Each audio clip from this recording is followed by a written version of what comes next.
We continue with our breaking news coverage right now. Dramatic developments. All 20 remaining surviving Israeli hostages have now been released. They're back in the hands of Israel. This morning, sources tell CNN that the Israeli Prime Minister Benjamin Netanyahu is also considering traveling to Egypt for a summit on Gaza's future. This after he spoke about that with the visiting President of the United States, President Trump, who is about to address the Knesset, Israel's parliament. The president, after that speech, will travel to Egypt to participate in a summit to deal with the aftermath of the ceasefire agreement and what happens next in Gaza. Leaders from several countries will be there. It will be hosted by President el-Sisi of Egypt at the Red Sea resort of Sharm el-Sheikh. World leaders from more than 20 countries, we are told, are taking part in the summit. Among them, leaders from Canada, the UK, France, Italy, Spain, and Turkey, in addition to the United Nations Secretary General Antonio Guterres. CNN's Becky Anderson is joining us from Sharm el-Sheikh right now. So set the scene for us. What are you learning over there, Becky? Well, this is officially called the Sharm el-Sheikh Summit for Peace. It's positioned as an agreement to end the war in Gaza. Look, as you rightly point out, there is a wide body of world leaders expected to gather here this afternoon. President Trump scheduled to fly directly from Israel after his speech at the Knesset. The news that we are just hearing, as you have just suggested, is that there is some talk now that Benjamin Netanyahu may actually attend this summit. Not something that we can stand up as you and I speak, but that would be historic. This is a summit designed and co-hosted by President Trump and the Egyptians, designed to ensure the continued engagement and support by Donald Trump of these efforts. It's about maintaining momentum into the next phase. Now that we have seen the release of these living hostages, it may take some time, of course, to see the release of the bodies of those who haven't survived. But that's sort of baked into the deal and accepted by the Israelis at this point. So it's about what happens next. And that is the choreography that's been sort of been laid out, as it were, for this summit. As one regional diplomat described it to me, we are flying a plane while we build it. There are an awful lot of moving parts about what happens next to ensure that this is the end to the war. It's too early to call that as of yet, I think, though Donald Trump has said, as far as he is concerned, the war is over. He said that to reporters on his flight over to Israel this morning. So some hours from now, and this is slightly delayed, but some hours from now, we will see Donald Trump arrive here in Sharm el-Sheikh.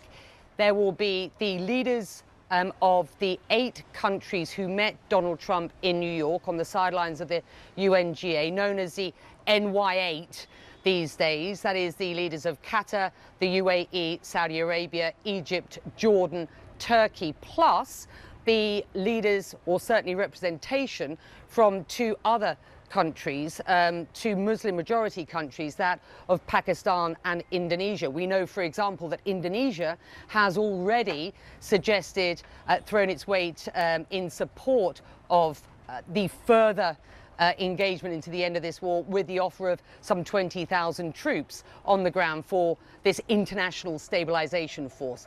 But I think at this point, the effort is all about ensuring momentum and engagement. I spoke to the Egyptian foreign minister just a couple of hours ago here, ahead of his moving to the conference center where this summit will be held just down the road from here. And this is what he told me.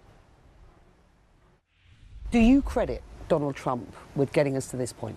Absolutely, absolutely, without any, debate about that.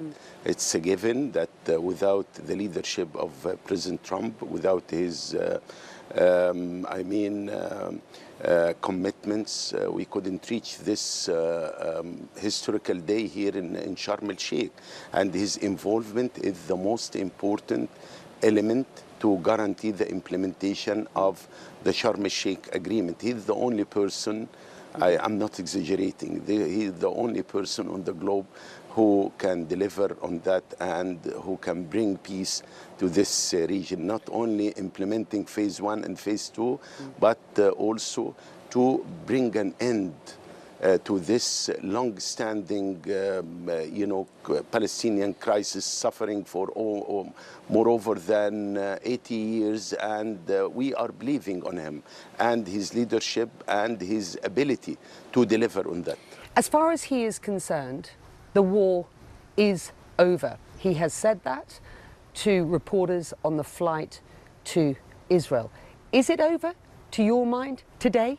Yes, of course, we believe on that, and that's why his engagement is important, and Israel should refrain from taking any unilateral action, any assassination or targeted assassination or air raids or incursions.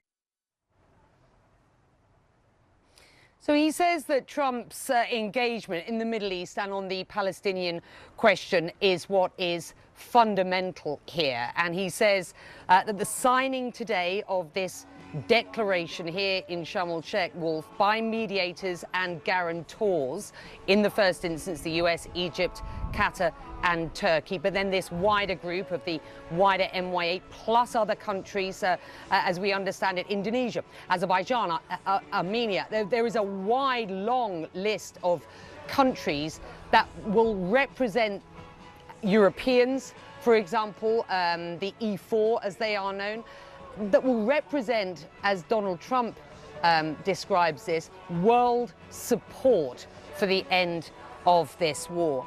What's crucial at this point is keeping everybody engaged, the Egyptian foreign minister told me, and that means keeping Donald Trump engaged. There is such a wide sort of list, or a long list, of issues that still need to be sorted out. Hamas needs to disarm. What is that going to look like? What does decommissioning look like? You know, what does the governance and security in Gaza look like going forward? I mean, the list goes on. Who will be involved? Which troops will be involved on that? The Egyptian foreign minister said he would like to see US troops, for example, on the ground in Gaza. Now, we know at this point there is no, as far as we understand it, no agreement to that. Certainly the Egyptians are going to be involved to a degree, and it's not clear yet. And this is the point. It is not clear what happens next. This list is so long, and as I say, you know, so many fundamental questions about how things are going to look going forward. But the idea is that this next summit will be followed by the convening of a massive world conference on the reconstruction and redevelopment of Gaza. The Egyptians say they will host that 3 to 4 weeks' time, so that takes us to sort of mid-November. What happens in the interim? Is there a vacuum on governance and security? The Egyptian foreign minister tells me no, while this ceasefire holds, things should be safe on the ground. There's a lot of should be, might be, could be's here, but ultimately the aspiration is from all involved at this point, and that includes the protagonists here, that this is a ceasefire.